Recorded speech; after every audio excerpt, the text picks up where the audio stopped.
गीतनाट्य टीका गोविंद चंद्र। नाट्यांचे रंक प्रताप झुन्नू सुकांत जाग्यसिनी ममता और पूर्ण। संगीतांची वेणुधर नारायण सुकांत रीना उस्मिता स्वागतिका। रचना श्री वैकुंठनाथ पाढ़ी। निर्देशना और संगीत परिचालना श्री पूर्णचंद्र पंडा। तेबे आसंतु सुनिबा गीतनाट्य टीका गोविंद चंद्र।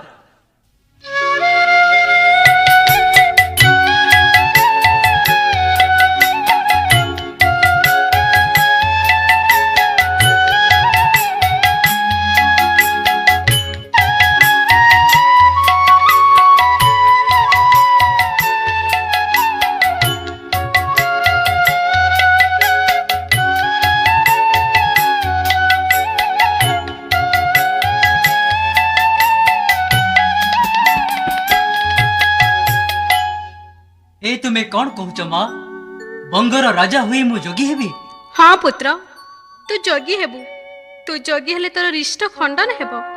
तू हेबु काल जई आ मु पाइबी चिरशांति। माँ ए बंग राज्यर अष्टरत्न खचित राज सिंहासन अनेश्वत सुंदरी पत्नी राज ऐश्वर्य ए सब छाड़ी मते जोगी हेबा पई कहूच ना माँ मु जोगी हेबी नहीं। भजुकी नाराम नाम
बंद कर माँ बंद कर। राजा जोगी हवा कथा केबे सुनिच? तुमे मोर गर्भधारिणी माँ होई ए कथा कहि पारुच किपरि? मु जहा कहूची तोर मंगल पाई कहूची गोविंद। तोर मने जेबे हिलालो जाननी जोगी करी देवा पाई अज्ञान बेलारू बाळुता काळारू जोगिन कलु किम पाइलो जननी जोगिन कलु किम पाई। गोविंद माता तू नोहिलु चांडालुणी हेलु मो पाई हेलु भगारी तळु चेरा काटी देलो जननी ऊपरे सिंचिलु बारिलो जननी ऊपरे सिंचिलु बारी। जड़े स्नेह कांगाळुनी मार अंतर वेदना तू बुझी पारिबु नाही पुत्र। मु चाहे तू पछे जोगी होई जा किंतु जीवन रे बंची रह। गुरु गोरखनाथ को दयारु मु तते पाइछि सेति पई जे मु की कष्ट करिछि से कथा केवल मु जाने। की कष्ट सहिच माँ? तो पिता माणिक चंद्र राजांकर थिले अनेश्वत कन्या राणी मु थिली पाट राणी। आमे समस्त थिलु अपुत्रिक। सेति पई तो पिता मते निमद्रोही आख्या दे निम्ब बळ एक घोड़ाशाला रे रखाइले। तापरे कौन हिला माँ? सेई घोड़ाशाला सफा करी मु बहुत कष्ट रही मोर आराध्य देवता गुरु गोरखनाथ को डाकू था। मोर खाद्य पाई पिता तोर दिन को मुठाई बगड़ा चाउल आउ बिड़ाई कलम शाग पठांती। सुकुमारी राजकन्या मु बगड़ा चाउल भात कलम शाग खाई मुझे कि कष्ट दिन काटी। तापरे तापरे कौन हिला माँ? दुख दिन को दिन असह्य हेबारु ମୋ ପିତା ଲାଉଚନ୍ଦ୍ର ରାଜାଙ୍କ ନିକଟକୁ ଖବର ପଠାଇଲେ। ଖବର ପାଇ ମା ମୌନମତୀ ମୋ ପାଖକୁ ଲକ୍ଷେ ମାଡ଼ ଓଜନର ଖଣ୍ଡେ ସୁବର୍ଣ୍ଣ ପଠାଇଲେ। ସେହି ସୁବର୍ଣ୍ଣ ବିକ୍ରୟ କରି ତାରି ଅର୍ଥରେ ସେହି ନିମ୍ବ ବଳରେ ତୋ ପିତାଙ୍କ ଉଆସ ପରି ଉଆସଟିଏ ତୋଳିଲି। ଗଜ ଅଶ ପୋଇଲି ପରିବାରି ସବୁ ରଖିଲି। ଏ କଥା କଣ ପିତା ଜାଣିପାରିଲେ ନାହିଁ ମା? ହଁ ଜାଣିଲେ। ଥରେ ପାରିଧୁରି ଫେରିବେ ସମୟରେ ମୋର ସେଇ ପ୍ରାସାଦକୁ ଦେଖିଲେ।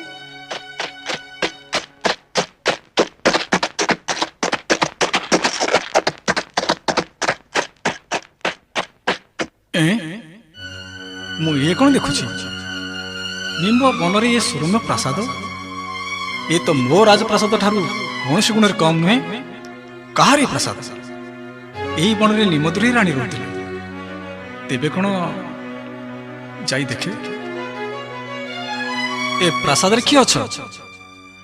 ଏ ସ୍ୱାମୀ, ନିମଦ୍ରୋହୀ, ଆପଣ ଏ ଦାସୀ ଉଆସରେ ଆସନ୍ତୁ। ସ୍ୱାମୀ, ଏହି ଗଜଦନ୍ତ ପଲଙ୍କ ଉପରେ ବସନ୍ତୁ। ମୁଁ ସୁବାସିତ ଜଳରେ ଆପଣଙ୍କୁ ପାଦ ଧୋଇ ଦେଉଛି। ନା, ମୋତେ ଛୁଅଁ ନା ନିମଦ୍ରୋହୀ। ସ୍ୱାମୀ, ଆପଣଙ୍କ ଚରଣ ଛୁଇଁବାକୁ ମୋତେ ମନା କରୁଛନ୍ତି। ପ୍ରତି ମୁହୂର୍ତ୍ତରେ ମୁଁ ଆପଣଙ୍କୁ ମୋ ଅନ୍ତର ମଧ୍ୟରୁ ସ୍ମରଣ କରୁଛି। ଆପଣ ମୋର ସ୍ୱାମୀ, ଦେବତା। ନିମଦ୍ରୋହୀ, ଆଜି ମୋର ପରମ ସୌଭାଗ୍ୟ। ଅନେକ ଦିନ ପରେ ଆପଣଙ୍କ ଦର୍ଶନ ଲାଭ କଲି। ଆପଣ ମୋତେ ଏତେ ବଡ଼ ଶାସ୍ତି ଦିଅନ୍ତୁନି ମହାରାଜ, ଏତେ ବଡ଼ ଶାସ୍ତି ଦିଅନ୍ତୁନି। ମୁଁ ଆପଣଙ୍କର ସବୁ ଶାସ୍ତି ସହିଛି, ହେଲେ ଶାସ୍ତି ମୁଁ ସହିପାରିବିନି ସ୍ୱାମୀ। ମୁଁ ଏ ଶାସ୍ତି ସହିପାରିବିନି। हे स्वामी देवता मोर त्राणकर्ता, कुह नाही एनि छुर कथा। होई राजा रानी हेली हेली मानी, सही पारुनी ए गुरु व्यथा तुम पथ चाही।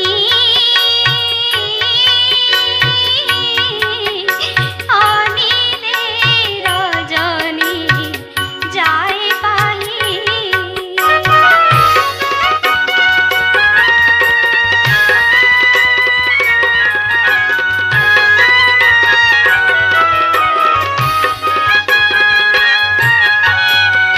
आजी मो सुदिन पाइली दर्शन, करिबी तुमर पद सेवा। न कर बारण हे जीव जीवन, केउ दसे दण्ड प्रिय बकुह प्राणनाथ।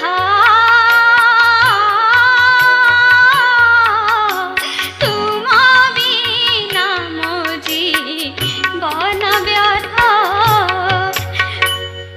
ରାଜା ମାଣିକ ଚନ୍ଦ୍ରର ପାଷାଣ ହୃଦୟ ତୁମ ଚାଟୁ ବାକ୍ୟରେ ତରଳି ଯିବ ନାହିଁ ରାଣୀ। ଓ ଏ ପ୍ରାସାଦ ନିର୍ମାଣ ପାଇଁ ଅର୍ଥ ପାଇଲ କେଉଁଠୁ? ମୋ ପିତାଙ୍କ ଅର୍ଥରେ ମୁଁ ଏ ପ୍ରାସାଦ ନିର୍ମାଣ କରିଛି ସ୍ୱାମୀ। ନା, ଏ ଆମର ବିଶ୍ୱାସ ହେଉନାହିଁ। ଜାଣିଲି, ତୁମେ ନିଶ୍ଚୟ କେଉଁ ଧନୀ ବ୍ୟକ୍ତି ସହିତ ଗୁପ୍ତ ପ୍ରଣୟ କରୁଛ, ସ୍ୱାମୀ, ଆଉ ତାରି ଧନରେ ଏ ସୁନ୍ଦର ଅଟ୍ଟାଳିକା ନିର୍ମାଣ କରିଛ। ସ୍ୱାମୀ, ତୁମେ ଅସତୀ, ସ୍ୱାମୀ, ତୁମେ କଳଙ୍କିନୀ। ସ୍ୱାମୀ, ତୁମକୁ ସ୍ପର୍ଶ କଲେ ମହାପାତକ ଗ୍ରାସ କରିବ। ସ୍ୱାମୀ, ଆପଣ ଶେଷରେ ଏଇଆ କହିଲେ। ଆପଣଙ୍କ ବ୍ୟତୀତ ସ୍ୱପ୍ନରେ ମଧ୍ୟ ମୁଁ ଅନ୍ୟ ପୁରୁଷକୁ ଦେଖେ ନାହିଁ। ଆପଣ ମତେ କହୁଛନ୍ତି ଅସତୀ। ସତ୍ୟ ପ୍ରକାଶ କରିବାକୁ ରାଜା ମାଣିକ ଚନ୍ଦ୍ର କେବେ କୁଣ୍ଠା ପ୍ରକାଶ କରେ ନାହିଁ ରାଣୀ। ଯଦି ତୁମେ ସତୀ, ତେବେ ତୁମକୁ ସତୀତ୍ୱର ପରୀକ୍ଷା ଦେବା ପାଇଁ ହେବ। କି ପରୀକ୍ଷା ଦେବି ମହାରାଜ? କୁହନ୍ତୁ, ମୁଁ ପରୀକ୍ଷା ଦେବା ପାଇଁ ପ୍ରସ୍ତୁତ ଅଛି। ତୁମକୁ ଅଗ୍ନି ପରୀକ୍ଷା ଦେବା ପାଇଁ ହେବ ରାଣୀ। ଅଗ୍ନି ପରୀକ୍ଷା? ହଁ, ହଁ ହଁ ସ୍ୱାମୀ, ମୁଁ ଅଗ୍ନି ପରୀକ୍ଷା ଦେବି। ଆଉ ଥରେ ଚିନ୍ତା କରି କୁହ ରାଣୀ। ଅଗ୍ନି ମଧ୍ୟରେ ତୁମକୁ 7 ଦିନ 7 ରାତି ବୁଡ଼ି ରହିବାକୁ ହେବ। ମୁଁ 7 ବର୍ଷ ଅଗ୍ନିରେ ବୁଡ଼ି ରହିବି ସ୍ୱାମୀ। ଯଦି ଏ ପରୀକ୍ଷାରେ ତୁମେ ଉତ୍ତୀର୍ଣ୍ଣ ନ ହୁଅ, ତେବେ ମୁଁ ନିଜ ହସ୍ତରେ ତୁମର ଶିରଚ୍ଛେଦ କରିବି। ଆପଣଙ୍କ ଇଚ୍ଛା ପୂର୍ଣ୍ଣ ହେବ ସ୍ୱାମୀ। ଏ କି ଅଛରେ, ଶୀଘ୍ର ଚିତା ପ୍ରସ୍ତୁତ କର। ତାହେଲେ ତୁମେ କଣ ଅଗ୍ନି ପରୀକ୍ଷା ଦେଲ ମା? ହଁ ପୁତ୍ର, 7 ଦିନ 7 ରାତି ମୁଁ ଜଳନ୍ତା ଅଗ୍ନି ମଧ୍ୟରେ ବୁଡ଼ି ରହିଲି, ହେଲେ ଅଗ୍ନି ମୋର କେଶ ମଧ୍ୟ ସ୍ପର୍ଶ କଲା ନାହିଁ। ତାପରେ ତୋ ପିତା ଅଗ୍ନିରୁ ବାହାରି ଆସିବା ପାଇଁ ମୋତେ ନିର୍ଦ୍ଦେଶ ଦେଲେ। ଏଥର ଅଗ୍ନିରୁ ବାହାରି ଆସ ରାଣୀ। ସ୍ୱାମୀ, ମୁକ୍ତା, ଏ ଅଭାଗିନୀର ପ୍ରଣାମ ସ୍ୱୀକାର କରନ୍ତୁ। ମୁକ୍ତା, ମୋର ଭୁଲ ପାଇଁ ମୁଁ ଅନ୍ତପ୍ତ। ମୋତେ କ୍ଷମା କରିଦିଅ ପ୍ରିୟ, ମୋତେ କ୍ଷମା କରିଦିଅ। ଛି ସ୍ୱାମୀ, ଆପଣ ଏ କ'ଣ କହୁଛନ୍ତି? ମୁଁ ଯେ ଆପଣଙ୍କର ଚରଣ ସେବିକା ଦାସୀ। ପ୍ରିୟ, ମୋ ଉପରୁ ଅଭିମାନ ଛାଡ଼ି ଏଥର ଉଆସକୁ ଫେରି ଚାଲ। ପୂର୍ବ କଥାକୁ ଭୁଲି ଯାଅ। ଆସ, ମୋ ସହିତ ଅଶ୍ୱପୃଷ୍ଠରେ ଆରୋହଣ କର। ଆପଣଙ୍କ ଅନୁଗ୍ରହରେ ଜୀବନ ମୋର ସାର୍ଥକ ହେଲା ସ୍ୱାମୀ। ଚାଲନ୍ତୁ। ଆସ ମୁକ୍ତା, ଆସ। ତାପରେ ମୁଁ ଉଆସକୁ ଆସିଲି। ଗୁରୁ ଗୋରଖନାଥଙ୍କ କୃପାରୁ କିଛି ଦିନ ପରେ ମୋର କୋଳ ମଣ୍ଡନ କଲୁ ତୁ। ଯେଉଁ ପୁତ୍ରକୁ ପାଇବା ପାଇଁ ଜୀବନକୁ ତିଳ ତିଳ କରି ଦଗ୍ଧ କରିଛ, ସେହି ପୁତ୍ରକୁ ଯୋଗୀ ହେବା ପାଇଁ କହୁଛ କିପରି ମା? ତୋ ପିତାଙ୍କ ମୃତ୍ୟୁ ସମୟରେ ତାଙ୍କର ବୟସ ହୋଇଥିଲା ମାତ୍ର 160 ବର୍ଷ। ଏଥିପାଇଁ କ୍ଷୁବ୍ଧ ହୋଇ ମୁଁ ଦିନେ ଯମ ଦରବାରକୁ ଯାଇ ଚିତ୍ରଗୁପ୍ତ ପାଞ୍ଜିରେ ତୋ ପିତାଙ୍କ ଆୟୁଷ ଦେଖିଲି। ସେତିକିବେଳେ ମୋର ଦୃଷ୍ଟି ପଡ଼ିଲା ପାଞ୍ଜିରେ ଲେଖା ହେଇଥିବା ତୋ ଆୟୁଷ ଉପରେ। ମୋର ଆୟୁଷ କେତେ ଲେଖା ଥିଲା ମା? ମାତ୍ର 21 ବର୍ଷ। ମା, ତେବେ ତ ମୃତ୍ୟୁ ମୋର ନିକଟ ହୋଇଗଲାଣି। ସେଇଥିପାଇଁ 21 ବର୍ଷ ହେବା ପୂର୍ବରୁ ମୁଁ ଚାହୁଁଛି ତୁ କେମିତି ଯୋଗୀ ହୋଇଯା। ପ୍ରାଣୀ ଜନ୍ମ ହେଲେ ମୃତ୍ୟୁ ଅନିବାର୍ଯ୍ୟ ମା। ଛାର ମରଣକୁ ଭୟ କରି ମୁଁ ରାଜସୁଖ ଛାଡ଼ି ଭିକ୍ଷା ମାଗିବି? ନା ମା, ମୁଁ ପାରିବି ନାହିଁ। ଅବାଧ୍ୟ ହୁଅ ନା ଗୋବିନ୍ଦ, ତୁ ମୋର ଏକଇର ବଳା। ତୋତେ ଯୋଗୀ କରିଦେଲେ ମାତୃ ହୃଦୟ ମୋର ଯେ କି ଯନ୍ତ୍ରଣା ଭୋଗିବ ସେ କଥା ତୁ ବୁଝିପାରିବୁନି ପୁତ୍ର। ହେଲେ ମୁଁ ନିରୁପାୟ, ତେଣୁ ତୁ ଯୋଗୀ ହୋଇ ମରଣ ଯାଇ ହୁଅ। ତୁ ଯା ପୁତ୍ର, ହାଡ଼ିପାଙ୍କ ଠାରୁ ଦୀକ୍ଷା ଗ୍ରହଣ କରି ତାଙ୍କୁ ଗୁରୁ ଭାବରେ ବରଣ କର। ହାଡ଼ିପା? କେଉଁ ହାଡ଼ିପା ମା? ଯିଏ ଆମର ନଅର ସଫା କରୁଛି, ତୁମେ ତାଙ୍କରି କଥା କହୁନା ତ ମା?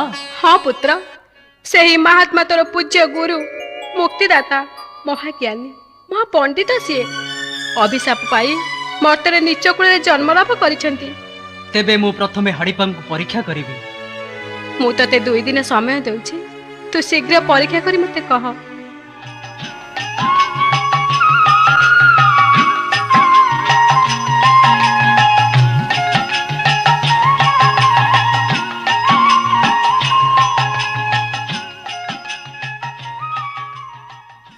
ମା, ମା, ଗୋବିନ୍ଦ, ଏତେ ରାତ୍ରରେ କ'ଣ ହୋଇଛି ପୁତ୍ର? ହାଡ଼ିପାଙ୍କର ଅଲୌକିକ ଶକ୍ତି ସ୍ୱଚକ୍ଷୁରେ ଦେଖି ମୁଁ ବିସ୍ମିତ ହୋଇଛି ମା। ମୁଁ ତାଙ୍କୁ ଗୁରୁ ଭାବରେ ବରଣ କରିବି। କ'ଣ ଦେଖିଲୁ ଗୋବିନ୍ଦ? ଆଜି ପ୍ରଭାତରେ ଦେଖିଲି ହାଡ଼ିପାଙ୍କର ନିର୍ଦ୍ଦେଶରେ ନଡ଼ିଆ ଗଛଟି ତଳକୁ ନଇଁ ଆସିଲା ମା। ତାଙ୍କ ଶିଶୁପୁତ୍ରର ସନ୍ତୋଷ ପାଇଁ ଗୋଟିଏ ନଡ଼ିଆ ତୋଳି ନେଲା ପରେ ଗଛଟି ପୁଣି ଉପରକୁ ଉଠିଗଲା। ଖାଲି ସେତିକି ନୁହେଁ ମା, ତାଙ୍କ ନିର୍ଦ୍ଦେଶରେ ଏତେ ବଡ଼ ରାଜପ୍ରସାଦ ମୁହୂର୍ତ୍ତକ ମଧ୍ୟରେ ପରିଷ୍କାର ପରିଚ୍ଛନ୍ନ ହୋଇଗଲା। ଏଥର ମୋ କଥା ବିଶ୍ୱାସ ହେଲା ତ ପୁତ୍ର? ଏବେ ରାତ୍ରର 3ୟ ପ୍ରହର, ଏ ହେଉଛି ଉପଯୁକ୍ତ ସମୟ। ଚାଲ ପୁତ୍ର, ମୋ ସହିତ ହାଡ଼ିପାଙ୍କ ଗୃହକୁ ଚାଲ। ଚାଲ ମା।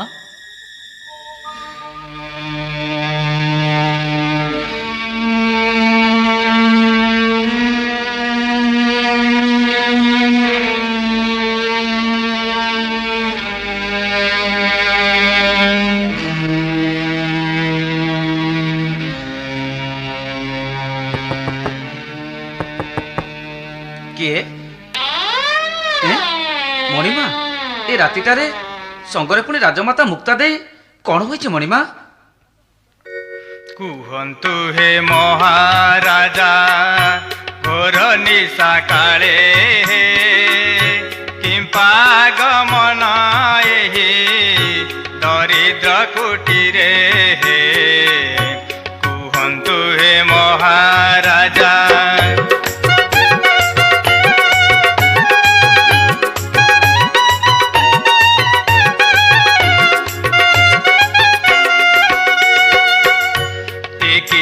ଚମ୍ବିତ କଥା ସଙ୍ଗେ ଛନ୍ତି ରାଜମାତା, ମନେ ଉପଜେ ଆଶଙ୍କା ଭଏ ବୁକୁ ଥରେ। କୁହନ୍ତୁ ହେ ମହାରାଜା।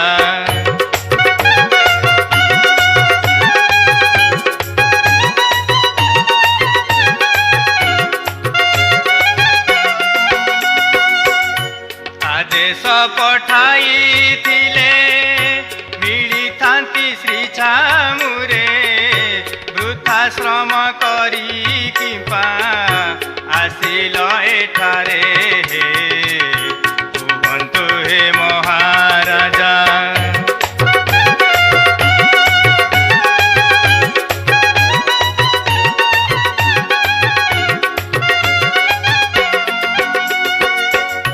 କୁହ ଆସିବା କାରଣ आहे बंगनर राण कि सेवा करिब दास आज्ञा दिय बारे हे कुहन्तु हे महाराजा तोर निशा काळे हे कि पागमन एहि दरिद्र कुटीरे हे कुहन्तु हे महाराजा।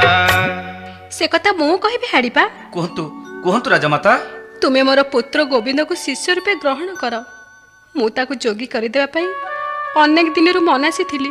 राजा गोविंद चंद्र जोगी हेबे ଏହା ମୁଁ ବହୁ ପୂର୍ବରୁ ଜାଣିଥିଲି ରାଜମାତା। ଆଗାମୀ କାଲି ପବିତ୍ର ଫାଲ୍ଗୁନ ପୂର୍ଣ୍ଣିମା, ଋତୁରାଜ ବସନ୍ତର ମଧ୍ୟଭାଗ। ଦୀକ୍ଷା ଗ୍ରହଣ ପାଇଁ ଏହି ଦିନଟି ଉପଯୁକ୍ତ। ଆସନ୍ତାକାଲି ମହେନ୍ଦ୍ର ମୁହୂର୍ତ୍ତରେ ମୁଁ ମହାରାଜାଙ୍କୁ ଦୀକ୍ଷା ପ୍ରଦାନ କରିବି। ରାତ୍ର ଶେଷ ହୋଇ ଆସୁଛି, ଏବେ ଉଆସକୁ ଫେରିଯାଆନ୍ତୁ ରାଜମାତା। ଦୀକ୍ଷା ଗ୍ରହଣ ପାଇଁ ସମସ୍ତ ଆୟୋଜନ କରନ୍ତୁ।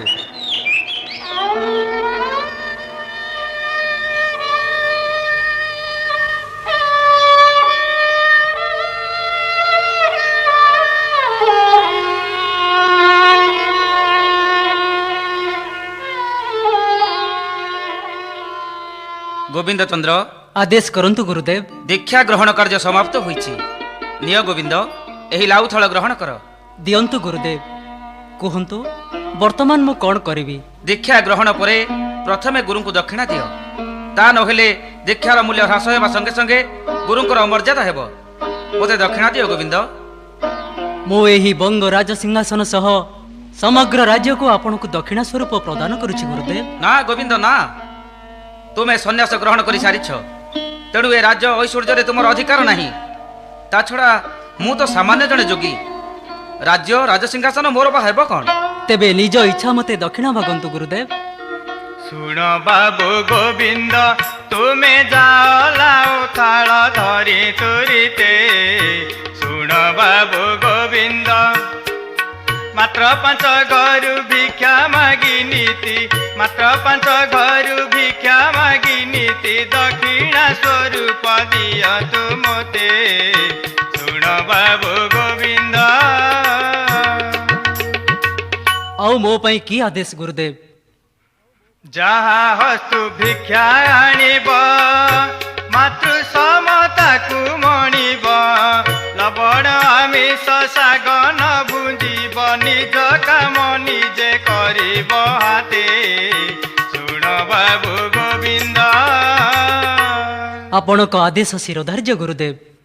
ଯେଉଁ ଥାଳେ ଭିକ୍ଷା ମାଗିବ, ନୀତି ସୂତାଏ ଘୋରୁଥିବ, ସେଥିରେ ଯେତିକି ଅନ୍ନ ସମ୍ଭାଳିବ, ଦୁଧ ସଙ୍ଗେ ଖାଉଥିବ ବକତେ। ଶୁଣ ବାବୁ ଗୋବିନ୍ଦ, ତୁମେ ଯାଅ ଲାଉ ତାଳ ଧରି ତୁରିତେ। ଶୁଣ ବାବୁ ଗୋବିନ୍ଦ। ଯାଅ ଗୋବିନ୍ଦ, ପ୍ରଥମ ଭିକ୍ଷା ନିଜ ଜନନୀଙ୍କ ଠାରୁ ଗ୍ରହଣ କରି ପରେ ଅନ୍ୟ ଘରୁ ଭିକ୍ଷା ମାଗି ଆଣ। ମୁଁ ବାହାରେ ଅପେକ୍ଷା କରିଛି। गोविंद पुत्र मोर। ତୁମେ କାନ୍ଦୁଛ ମା? ତୁମରି ପରାମର୍ଶରେ ତ ମୁଁ ଆଜି ଯୋଗୀ ବେଶ ଧାରଣ କରିଛି। तोरे जोगी बेश देखी बुक मोर फाटी जाଉଛି गोविंद। आखिर अश्रु बाधा मानु नाही। ମୋ ମୁକ୍ତିର ପଥ ପ୍ରଦର୍ଶିକା ହୋଇ ତୁମେ କାନ୍ଦୁଛ ମା? गोविंद स्वामी स्वामी स्वामी ରାଣୀ, ତୁମେ କାନ୍ଦ ନା ପ୍ରିୟ। स्वामी ମୋ ମୃତ୍ୟୁରେ ବିଧବା ହେବା ଅପେକ୍ଷା ମୋ ବିଚ୍ଛେଦରେ ସଧବା ରହିବା ଅଧିକ ଯନ୍ତ୍ରଣାଦାୟକ ନୁହେଁ ରାଣୀ। गोविंद ତୁମେ ଶୋକ ପରିତ୍ୟାଗ କର ରଦମା। ମୁଁ ଯେଉଁଠି ଥିଲେ ମଧ୍ୟ ତୁମେ ଅନେଶ୍ୱତ ରାଣୀଙ୍କ ସୀମନ୍ତରେ ଏମିତି ସିନ୍ଦୁର ଝଟକୁଥିବ। स्वामी ମୋତେ ହସି ହସି ବିଦାୟ ଦିଅ ମା। गोविंद ମୋତେ ହସି ହସି ବିଦାୟ ଦିଅ। गोविंद ଶୁଣନ୍ତୁ ସ୍ୱାମୀ, ଆପଣଙ୍କ ଅନ୍ୟ ରାଣୀ ମାନେ କାନ୍ଦି କାନ୍ଦି କିପରି ଧରାରେ ଲୋଟି ଯାଉଛନ୍ତି। ଆପଣଙ୍କ ବିଚ୍ଛେଦରେ ଆମେ ବଞ୍ଚିବୁ କିପରି ସ୍ୱାମୀ? ଆପଣ ଆମକୁ ଛାଡି ଯାଆନ୍ତୁ ନାହିଁ।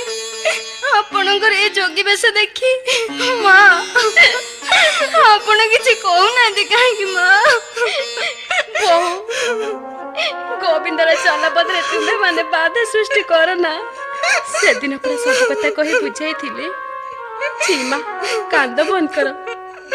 ମା ସମୟ ଉଛୁର ହେଉଛି ମା, ମତେ ଭିକ୍ଷାଦାନ କରି ବିଦାୟ ଦିଅ। ଗୋବିନ୍ଦ, ନେ ପୁତ୍ର, ମୁଁ ତୋର ଥାଳ ଭରି ଭିକ୍ଷା ଦେଉଛି। ଦିଅ ମା, ଏ ହତଭାଗ୍ୟ ଯୋଗୀ ଥାଳରେ ଭିକ୍ଷା ମୁଠାଇ ଦିଅ। ଗୋବିନ୍ଦ, ଖାଅ ମା, ଗୋବିନ୍ଦ, ଖାଅ ରାଣୀ। ଗୋବିନ୍ଦ, ବିଦାୟ।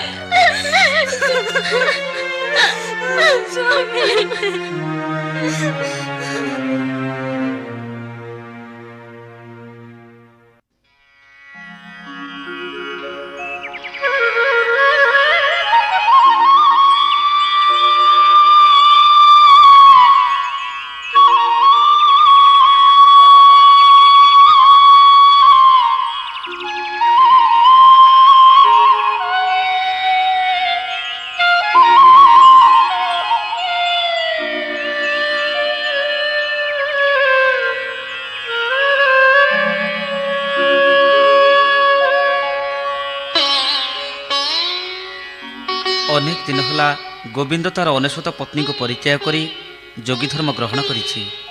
ତା ମନରେ ସ୍ତ୍ରୀ ଲାଳସା ଅଛି କି ନାହିଁ ତାହା ପରୀକ୍ଷା କରିବାକୁ ହେବ। ଏହି ତ ଏ ହେଉଛି ଗଣିକା ରମ୍ଭାର ଗୃହ। ଏହିଠାରେ ଗୋବିନ୍ଦକୁ ଛାଡ଼ି ମୁଁ କିଛି ଦିନ ବାହାରକୁ ଚାଲିଯିବି।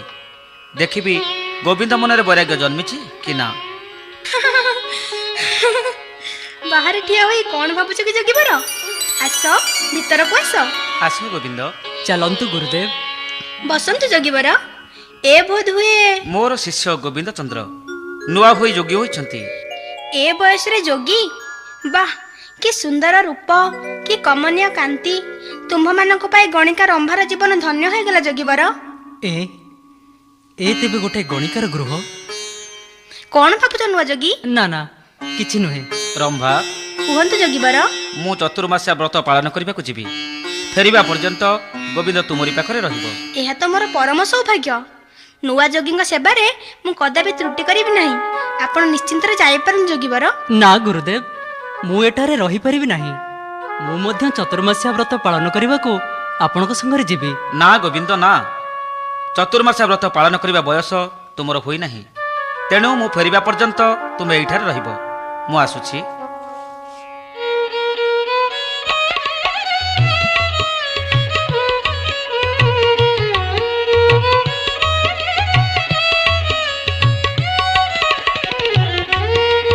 ଜଗିବର, ଜଗିବର, ବସି ବସି କଣ ଭାବୁଛ କି?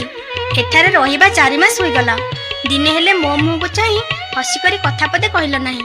ମୋର ଏ ରୂପ, ଏ ସଜଫୁଟା ଯୌବନ ଆଉ ଏ ଅଭିଷେକା ବେଶ ତୁମକୁ କଣ ଆକୃଷ୍ଟ କରୁନାହିଁ? ତୁମ ଗୁରୁ କଣ ଏସବୁ ଗ୍ରହଣ କରିବାକୁ ତୁମକୁ ମନା କରିଛନ୍ତି? ରମ୍ଭା, କଣ ଭୁଲ କହିଲି? ପ୍ରିୟତମ, ଆସ, ଏ ଗଜଦନ୍ତ ପଲଙ୍କ ଉପରକୁ ଆସ। ତୁମର ବିଚ୍ଛେଦ ମୁଁ ଗୋଟିଏ ମୁହୂର୍ତ୍ତ ସହିପାରିବି ନାହିଁ ଜଗିବର। ପୁରୁଷ ହୋଇ ଗୋଟାଏ ପ୍ରେମ କାଙ୍ଗାଳୁଣୀ ନାରୀର ମନ କଥା ବୁଝିପାରୁନ କେମିତି ଯେ? ଆସ ନା।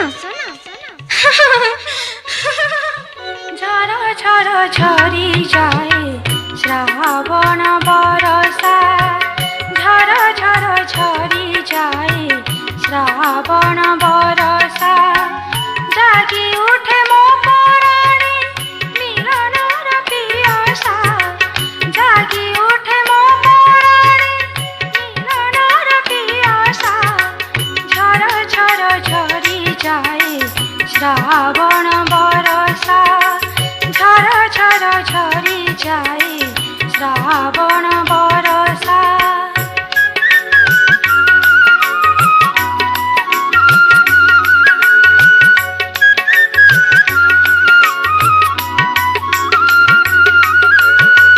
ফুল সে জবাস ভরা মো অধর মধু ঝরা,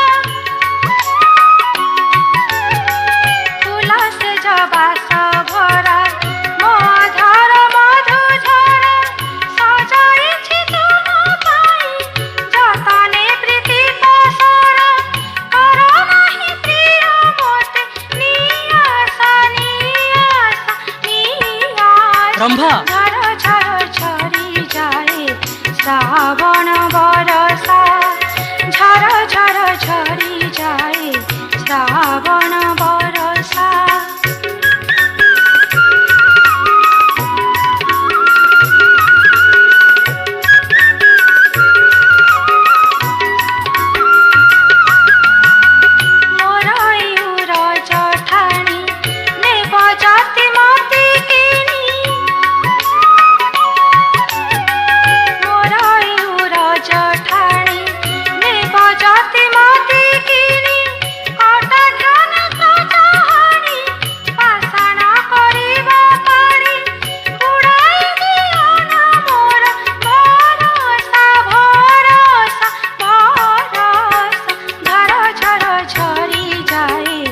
শ্রাবণ বরষা ঝর ঝর ঝরি যায় শ্রাবণ বরষা। ରମ୍ଭା ତୁମେ ଏତେ ନିମ୍ନକୁ ଖସି ଯାଇପାରୁଛ? ଗୋଟାଏ ଗଣିକାର ଯାହା ଧର୍ମ ମୁଁ ତାହା ହିଁ ତ କରିଛି। ଆସ ଆସ ଯୋଗୀବର, ମୋତେ ତୁମର ବାହୁବନ୍ଧନରେ ଜଡ଼ାଇ ଦିଅ। ମୋତେ କ୍ଷମା କର ରମ୍ଭା, ସଂସାର ତ୍ୟାଗୀ ଯୋଗୀ ମୁଁ ତୁମର ଇଚ୍ଛା ପୂର୍ଣ୍ଣ କରିପାରିବି ନାହିଁ। ତୁମେ ମୋର ଭିକ୍ଷାଦାତ୍ରୀ ମାତୃତୁଲ୍ୟା, ମୋତେ କ୍ଷମା କର ମା। ମା ଗୋବିନ୍ଦ ଗୋବିନ୍ଦ ଏହି ତ ଗୁରୁଦେବ ଆସିଲେଣି। ପ୍ରଣାମ ଗୁରୁବର। ଆୟୁଷ୍ମାନ ଭବ। ତୁମର ସମସ୍ତ କୁଶଳ ତ ଗୋବିନ୍ଦ? ହଁ ଗୁରୁଦେବ, ମା ରମ୍ଭାଙ୍କର ସେବା ଯତ୍ନରେ ମୁଁ ବହୁତ ସୁଖରେ ଅଛି। ମା ରମ୍ଭା? ହଁ ଯୋଗୀବର, ଆପଣଙ୍କ ଶିଷ୍ୟ ପ୍ରକୃତରେ ଜଣେ ସିଦ୍ଧ ଯୋଗୀ। ଗୋଟାଏ ଗଣିକା ଗୃହରେ ଏତେ ଦିନ ରହି ମଧ୍ୟ ଦିନେ ହେଲେ ତାଙ୍କର ଚରିତ୍ର ସ୍ଖଳନ ହୋଇନାହିଁ। ଧନ୍ୟ ଧନ୍ୟ ତୁମେ ଯୋଗୀବର, ଧନ୍ୟ ତୁମର ଏ ଶିଷ୍ୟ। ମର୍ତ୍ତ୍ୟରେ ମୋର କର୍ତ୍ତବ୍ୟ ସମାପ୍ତ ହୋଇଛି। ମୁଁ ଏଥର ଇନ୍ଦ୍ର ଦରବାରକୁ ଚାଲିଯିବି। ପ୍ରଣାମ ଯୋଗୀବର, ପ୍ରଣାମ ଗୋବିନ୍ଦ ଚନ୍ଦ୍ର। ଏଇ କି ଆଶ୍ଚର୍ଯ୍ୟ କଥା ଗୁରୁଦେବ! ଚାହୁଁ ଚାହୁଁ ରମ୍ଭା ହୃଦୟରେ ସ୍ୱର୍ଗାରୋହଣ କଲେ। ଏହାର ରହସ୍ୟ କ'ଣ ଗୁରୁଦେବ? ଏ ହେଉଛି ସ୍ୱର୍ଗର ଅପ୍ସରା ରମ୍ଭା। ଇନ୍ଦ୍ର ଅଭିଶାପରେ ମର୍ତ୍ତ୍ୟରେ ଗଣିକା ହୋଇଥିଲା। ଆଜି ତୁମେ ତାକୁ ଗଣିକା ଜନ୍ମରୁ ମୁକ୍ତ କରିଥିବାରୁ ସେ ପୁଣି ସ୍ୱର୍ଗଯାତ୍ରା କଲା। ଏହା ଥିଲା ଇନ୍ଦ୍ରଙ୍କ ନିର୍ଦ୍ଦେଶ। ଏଥର ଚାଲ ଗୋବିନ୍ଦ, ଆମେ ମାଳଭୂମିକୁ ଯାତ୍ରା କରିବା। ଚାଲନ୍ତୁ ଗୁରୁଦେବ।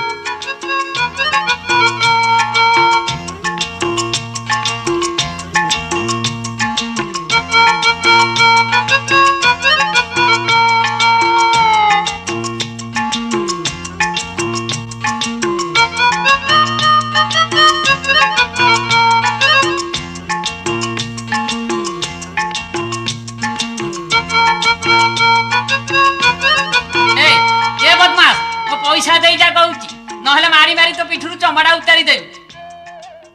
ତୁଟା ଏଡ଼େ ଅଲାଜୁକରେ ତୋର ମୁହଁକୁ ନାହିଁ ଶରମ। ତୁଟା ଏଡ଼େ ଅଲାଜୁକରେ ତୋର ମୁହଁକୁ ନାହିଁ ଶରମ।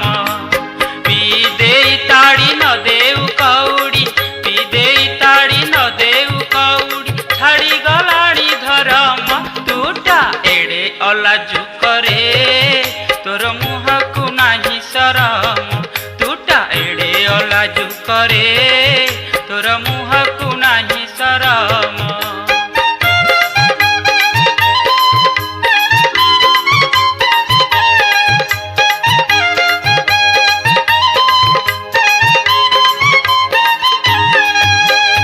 ଭାବିଥିଲୁ ଏଠି ଥୋଇଥିଲା ବୋପା, ପିଦେଇ ପେଟେ ହାକୁଟି ମାରୁ। ନଦେଲେ ପଇସା ହେବୁ ଲୋକ ହସା, ପିଠିରେ ଚରାଇ ଦେବି ଗୋରୁ। ଚିହ୍ନି ନାହୁଁ କି ତୁ ନାରୁଆ ଶୁଣ୍ଢିକୁ, ଚିହ୍ନି ନାହୁଁ କି ତୁ ନାରୁଆ ଶୁଣ୍ଢିକୁ, ଭୋଗିବୁ କଲା କରମ। ତୁଟା ଏଡ଼େ ଅଲାଜୁକରେ ତୋର ମୁହଁକୁ ନାହିଁ ଶରମ। ତୁଟା ଏଡ଼େ ଅଲାଜୁକରେ ତୋର ମୁହଁକୁ ନାହିଁ ଶରମ।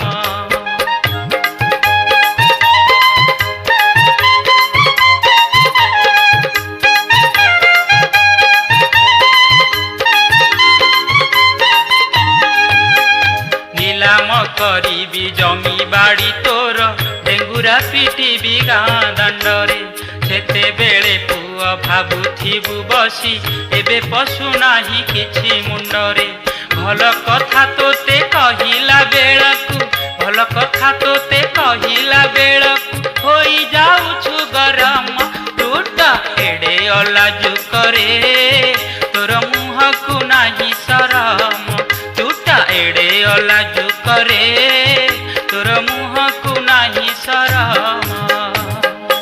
ମହାଜନେ କେବେ ଦିଟା ଯୋଗୀ ଠାକୁର ଓଳିକି ଯୋଗୀ ମହାପୁରୁ ଏ ପିଲାଟିକି ଛାଡ଼ି ଦିଅ ମହାଜନେ। ଛାଡ଼ିଦେବି। ହଁ, ଏଇ ଥରକ ପାଇଁ ତାକୁ ଛାଡ଼ି ଦିଅ। ହଉ, ଯଦି ଯୋଗୀ ଲୋକ ହିସାବରେ କହିଲାଣି ଛାଡ଼ି ଦଉଛି। ଆଉ ଯାରେ ଟୋକା ପଳା, ଧରିନେ ତୋ ମା ଦ୍ୱିତୀୟା ପୂଜି ଥିଲା। ହଉ ହଉ, ତୁମର କଣ ଦରକାର ଯୋଗୀ ମହାପୁରୁ? ମହୁଲି ଚାଉଳି ନା ଖଜୁରୀ ତାଡ଼ି? ନା ନା, ସେସବୁ ଆମର ପ୍ରୟୋଜନ ନାହିଁ। ଆମେ ହେଲୁ ଯୋଗୀ ଲୋକ। ତାହେଲେ ମଦ ଦୋକାନକୁ ଆସିଛ କାହିଁକି? ମୁଁ କିଛି ଦିନ ତୀର୍ଥ କରିବାକୁ ଯିବି, ତେଣୁ ଆସିଛି କିଛି ଧନ ନେବା ଆଶାରେ। ଦେଇପାରିବ? ନିଶ୍ଚୟ ଦେଇପାରିବି। ହେଲେ ଯୋଗୀ ମହାପୁରୁ, ବିନା ବନ୍ଧକରେ ମୁଁ କାହାରିକୁ ଟଙ୍କାଟିଏ ବି ଦିଏ ନାହିଁ। କଣ ବନ୍ଧା ରଖିବ କୁହ? ସୁନା ରୂପା କଂସା ବାସନ ନା ବିଲ ବାଡ଼ି? ଦେଖ ମହାଜନେ, ଆମ୍ଭେ ଯୋଗୀ ଲୋକ। ମୋ ପାଖରେ ଅଛି କଣ ଯେ ମୁଁ ବନ୍ଧକ ରଖିବି? କାହିଁକି ଗୁରୁଦେବ, ମୁଁ ତ ଅଛି। ମୋତେ ମହାଜନଙ୍କ ପାଖରେ ବନ୍ଧକ ରଖି ଆପଣ ଅର୍ଥ ନେଇ ତୀର୍ଥକୁ ଯାଆନ୍ତୁ। ଗୋବିନ୍ଦ, ଏଇଠି ସାନ ଯୋଗୀ, ମୋ ବେପାର ଦେଖୁଛଟି? ଏଠି ମଦ ବିକିବ, ଟଙ୍କା ଆଦାୟ କରିବ, ମଧୁଆଙ୍କ ସାଙ୍ଗରେ ବକର ବକର ହବ। ଇଏ ସବୁ ପାରିବଟି? ପାରିବି ମହାଜନେ। ଚୋରି ଚପଟା କରି ରାତାରାତି 6ରେ ହର୍ଷ ଛୁ କରିବନି ତ? ସେମିତି କୁହ ନାହିଁ ମହାଜନେ। ମୋ ଶିଷ୍ୟ ଗୋବିନ୍ଦ ଚନ୍ଦ୍ର ସେଭଳି ନୁହେଁ। ଠିକ ଅଛି, ଏଇ 10 ଟଙ୍କା ଧାର, ଏକା ମୁଆ ହୋଇ ସିଧା ଯା। ଅଧିକା ମାଗିଲେ ମୁଁ ଦେଇପାରିବି ନାହିଁ। ମୋର ମଧ୍ୟ ଅଧିକ ପ୍ରୟୋଜନ ନାହିଁ ମହାଜନେ। ମୁଁ ଆସୁଛି ଗୋବିନ୍ଦ। ପ୍ରଣାମ ଗୁରୁଦେବ। ଯଶସ୍ୱୀ ଭବ। ହଁ, କଣ ତୁମ ନାଁଟି ମନେ ରହିଲା ନାହିଁ? ଗୋବିନ୍ଦ। ବା, ଭଲ ନାଁଟିଏ ତ। ତୋ ବାପା ଯାଇଥିଲା ନା ବୋଉ? ହଉ, ଇଏ ସିନ୍ଧୁକ ଚାବି ଧର ଗୋବିନ୍ଦ। ଆଜିଠାରୁ ଏ ଟଙ୍କା ପଇସା ସବୁ ତୋରି ଦାୟିତ୍ୱରେ ରହିଲା, ଯେମିତି ବେପାର ବୁଡି ନ ଯାଏ। ସେ ବିଶ୍ୱାସ ମୋ ଉପରେ ରଖନ୍ତୁ ମହାଜନେ। ହଉ, ଧର ଚାବି।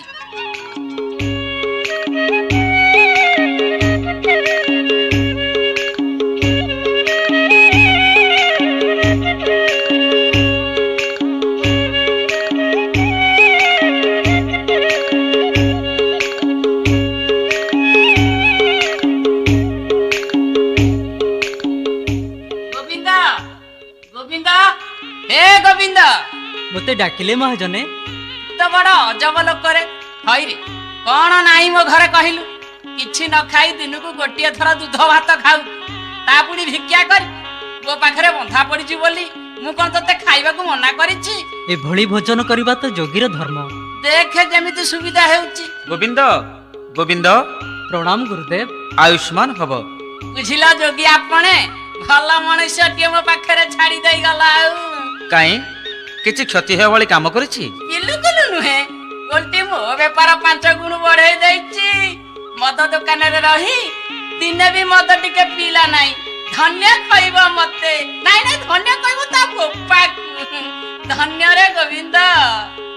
ହଉ, ତୁମ ଟଙ୍କା ନିଅ, ମୋ ଶିଷ୍ୟକୁ ମୋତେ ଫେରାଇ ଦିଅ। କଣ କହିଲ? ଚାଲିଯିବ? ମୋ ଗୋବିନ୍ଦ ଆଜି ଏଠାରୁ ଚାଲିଯିବ? ମୋର 18ଟା ସ୍ତ୍ରୀ, 54ଟା ପୁଅ, ପେଣ୍ଡାଟା ଯାକ ଭୂତ ଖିଆ, ସବୁଗୁଡାକ କୁଳ ବାଳୁଙ୍ଗା।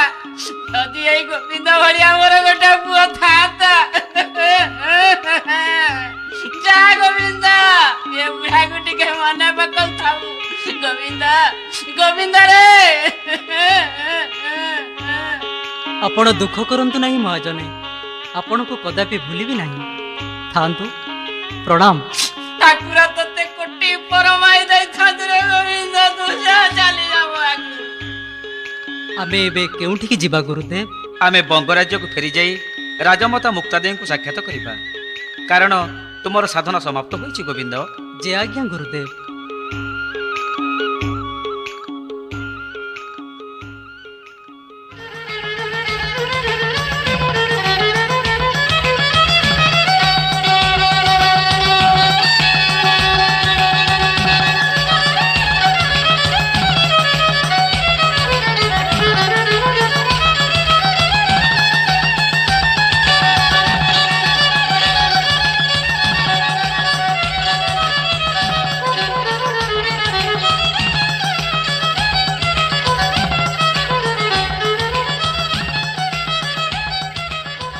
ପାଦୁକା ମନ୍ତ୍ର ବଳରେ ମୁହୂର୍ତ୍ତକ ମଧ୍ୟରେ ଆମେ ଆସି ବଙ୍ଗ ରାଜପ୍ରାସାଦର ସିଂହଦ୍ୱାର ନିକଟରେ ପହଞ୍ଚିଗଲେ। ଗୋବିନ୍ଦ, ଆଦେଶ କରନ୍ତୁ ଗୁରୁଦେବ। ଏଥର ଯାଇ ମାଙ୍କୁ ସାକ୍ଷାତ କର। ଏ କଳା କିଟିମିଟି ଅନ୍ଧାର ରାତି ପୁଣି 100 ରୁଦ୍ଧ ଦ୍ୱାର ଅତିକ୍ରମ କରି ମୁଁ ଯିବି କିପରି ଗୁରୁଦେବ? ଏଇ ମୋ କର ସ୍ପର୍ଶରେ ଦ୍ୱାର ସବୁ ଉନ୍ମୁକ୍ତ, ପ୍ରାସାଦ ମଧ୍ୟ ଆଲୋକିତ ହୋଇଛି। ଏଥର ଯାଅ ଗୋବିନ୍ଦ, ମୁଁ ଏଇଠାରେ ଅପେକ୍ଷା କରିଛି। ଯାଉଛି।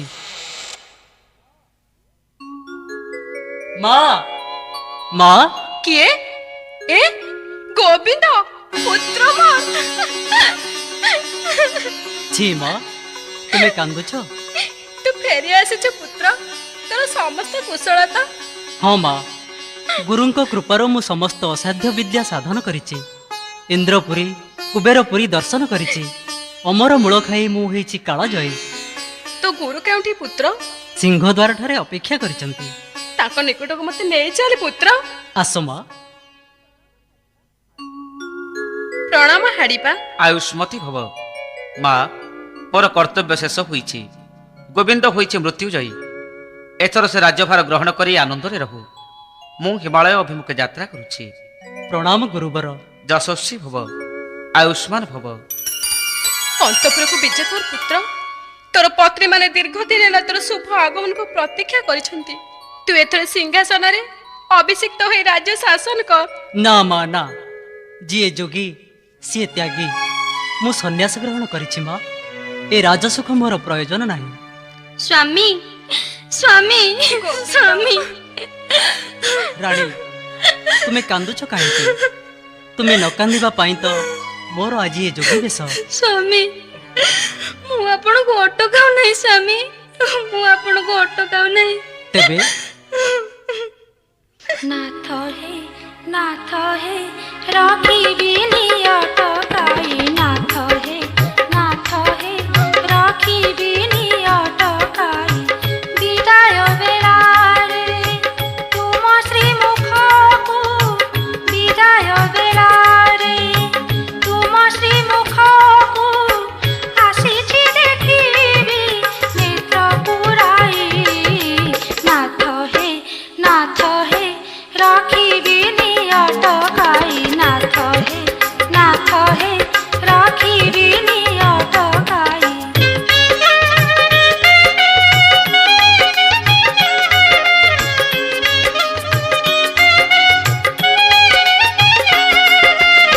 चला पथे तुम कुसुम बरसु, जोग साधि हेला मृत्यु विजयी। दुखे कांदु नाही आनंदे नयनु, धार धार अश्रु जाउछि बही। किए कहे आमे अभागिनी बोली, किए कहे आमे अभागिनी बोली। आम परि सुखी नथिबे केही। नाथ हे रखिबिनी अटकाई। नाथ हे रखिबिनी अटकाई। ଏହି ଶୁଣନ୍ତୁ ସ୍ୱାମୀ, ଆପଣଙ୍କର ଅନ୍ୟ ରାଣୀ ମାନେ କିପରି କାନ୍ଦି କାନ୍ଦି ଭୂମିରେ ଲୋଟି ଯାଉଛନ୍ତି। ରୋଦ ମା, ତୁମେ ମୋର ଜ୍ୟେଷ୍ଠ ପତ୍ନୀ। ଅନ୍ୟ ରାଣୀମାନଙ୍କର ତୁମେ ଜ୍ୟେଷ୍ଠ ଭଗ୍ନୀ ସଦୃଶ।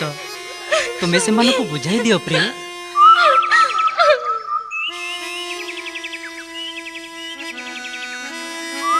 ପ୍ରଭାତ ଆଗତ ପ୍ରାୟ।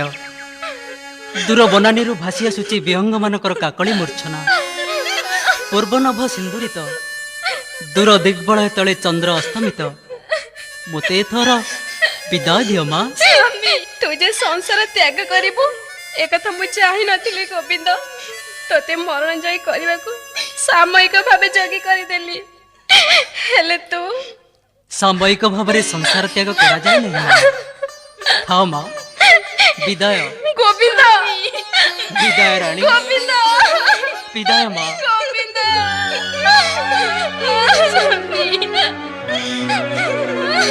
ତୁମେ ସେଦିନ ଯେଉଁ ମହତ୍ ବାଣୀ ଶୁଣାଇଥିଲ ତାହା କ'ଣ ଭୁଲିଗଲ ମା? ଏ ବାଣୀ ଗୋବିନ୍ଦ।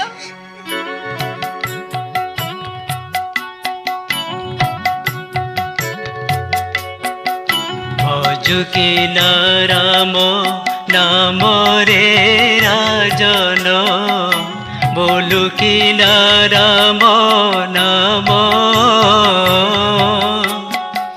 बजिल पारिले कूल चंद्रमरे बांधिले बोकाल चमरे कुमोर बांधिले बोकाल जम सेही काल जम बड़ दारुण रे न जाणई दुख सुख बाछिने कंचा रखिब पाचिला देवटी दारुण दुख रे कुमोर देवटी दारुण दुख गोविंद माँ। गोविंद माँ स्वामी गोविंद रानी। स्वामी हाँ रानी स्वामी सीता।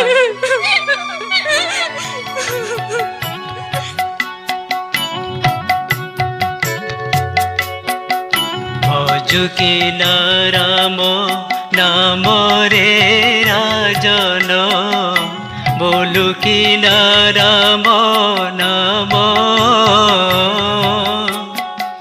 बजिल पारिले कूल चंद्रमरे बांधिले बोकाल चमरे कुमोर बांधिले बोकाल जम सेही काल जम बड़ दारुण रे न जाणई दुख सुख